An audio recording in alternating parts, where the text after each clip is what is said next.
नमस्कार, सूचित बुलेटिन में आपका स्वागत है। मैं हूं आपके साथ सपना शाह। एक नजर हेडलाइंस पर। प्रधानमंत्री श्री नरेंद्र मोदी ने वीसी के जरिए विकसित भारत संकल्प यात्रा के लाभार्थियों से किया संवाद। मुख्यमंत्री श्री भजनलाल शर्मा भी वर्चुअली हुए शामिल। मुख्यमंत्री श्री भजनलाल शर्मा की अध्यक्षता में हुई राज्य मंत्री परिषद की पहली बैठक। कई महत्वपूर्ण फैसलों पर लगी मोहर। 16वीं विधानसभा के पहले सत्र की पुनः बैठक कल से होगी शुरू। सत्र से पहले आज विधानसभा में हुई सर्वदलीय बैठक।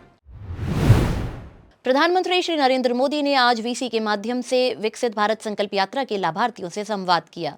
मुख्यमंत्री श्री भजनलाल शर्मा भी वर्चुअली इस कार्यक्रम से जुड़े।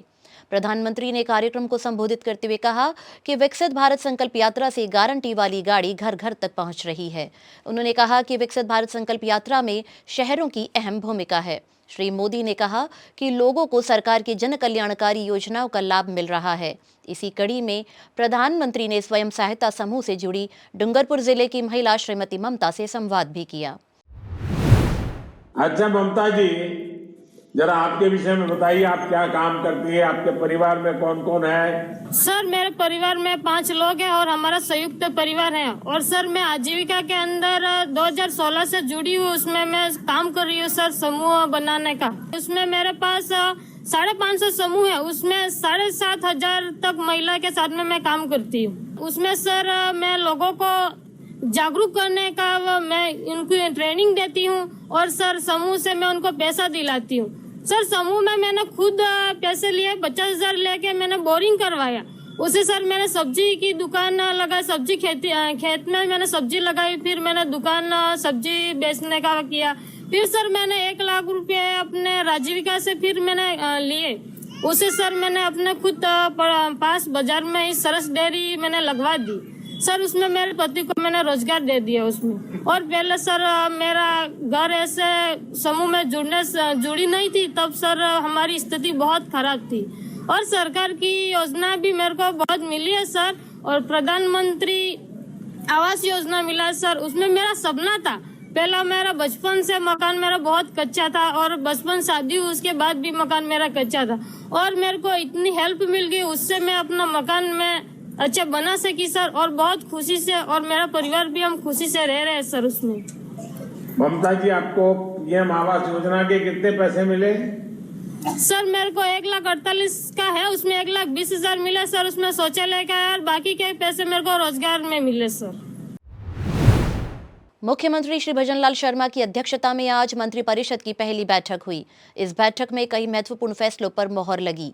इनमें संकल्प पत्र को नीतिगत दस्तावेज का दर्जा देने और आरएएस मेंस परीक्षा की तिथि आगे बढ़ाने, लोकतंत्र सेनानियों की पेंशन बहाल करने, साथ ही पूर्ववर्ती राज्य सरकार द्वारा विगत 6 महीनों में लिए गए निर्णयों की समिति द्वारा समीक्षा करवाई जाएगी।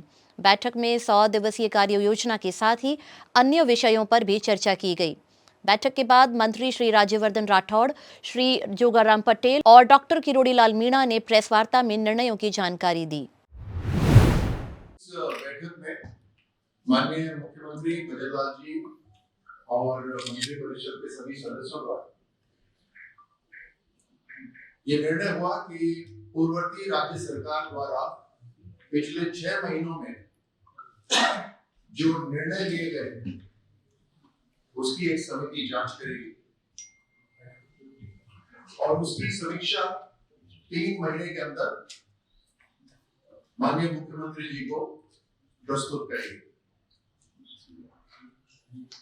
संकल्प पत्र 2023 चुनाव तक उसको राजस्थान की भजनलाल सरकार ने नीतिगत दस्तावेज का दर्जा दे दिया है।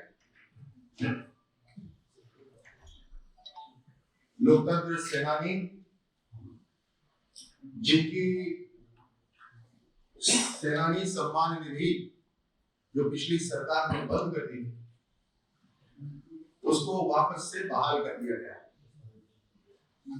लोकतंत्र सेनानी सम्मान निधि 2008 उसको बहाल कर दिया गया है और उससे आपातकाल के अंदर जो लोकतंत्र की रक्षा के लिए जिन्होंने लड़ाई लड़ी उन मीसा बंदियों को फिर से पेंशन मिलेगी।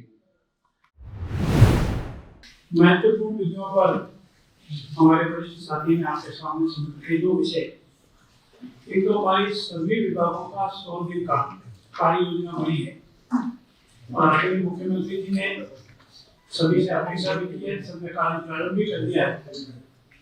इस 100 दिन के अंदर अंदर सभी विभाग अपनी कार्य योजना अपना करके करे उस पर क्रियान्वित शुरू होगी। साथ ही साथ हमारा जो संकल्प पत्र है उसको हमने नीतिगत दस्तावेज के रूप में उसमें जितने भी हमारे संकल्प है यथासंभव उन सभी को पूर्ण करने का पूरा प्रयास करेंगे। सबसे पहली मांग हमारे सामने अभी सरकार के कुछ लोग आरएस के बच्चे धरना देकर बैठे हैं और उनकी मांग जिनाई। सरकार ने उनकी मांग को जिनाई इसलिए मांगा कि इसमें 30-35% छात्र ऐसे थे जिन्होंने विधानसभा के चुनाव में पार्टिसिपेट किया तो अपनी तैयारी नहीं कर पाए। उस दृष्टि से आरएस की परीक्षा आगे खिसकाने का निर्णय सरकार ने लिया है, किंतु साथ में यह भी तय किया है कि बार बार ये नौबत नहीं आए कि परीक्षा की तिथि बढ़ाई जाए। उस दृष्टि से निर्णय ये भी किया गया है कि यूपीएससी की तर्ज पर आरपीएससी भी अपना परीक्षाओं का कैलेंडर जारी करे। 16वीं राजस्थान विधानसभा के पहले सत्र की पुनः बैठक 19 जनवरी 2024 से शुरू होने जा रही है। इससे पहले विधानसभा अध्यक्ष श्री वासुदेव देवनानी की अध्यक्षता में सर्वदलीय बैठक आयोजित हुई, जिसमें सदन में आगामी दिनों में होने वाले कार्यों की रूपरेखा पर विचार विमर्श किया गया। मुख्यमंत्री श्री भजनलाल शर्मा सहित विभिन्न दलों के प्रतिनिधि इस बैठक में मौजूद रहे।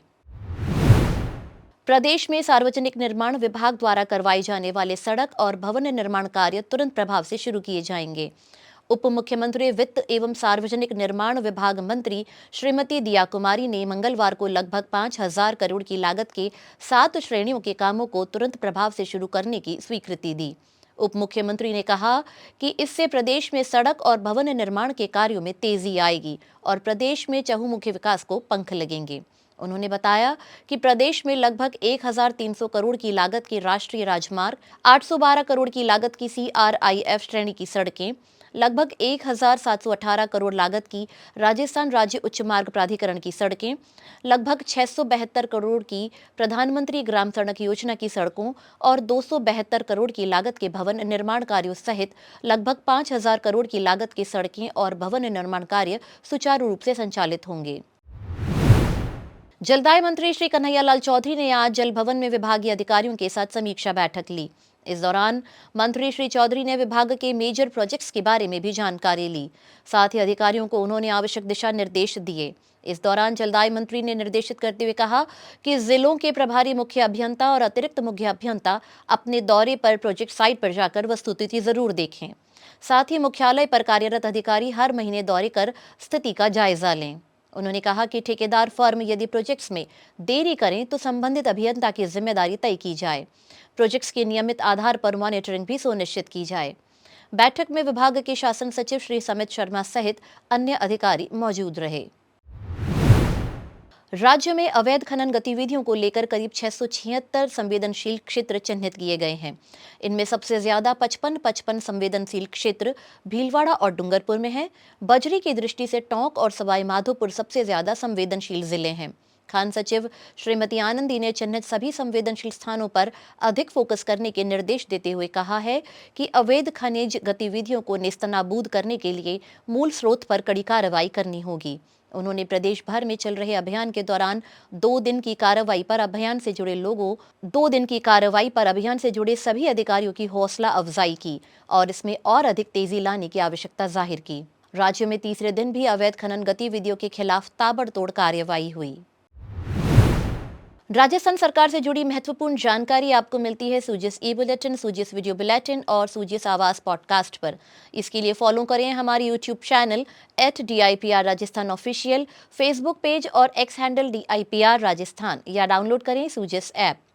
आज के बुलेटिन में फिलहाल इतना ही। फिर होगी आपसे मुलाकात, तब तक के लिए नमस्कार।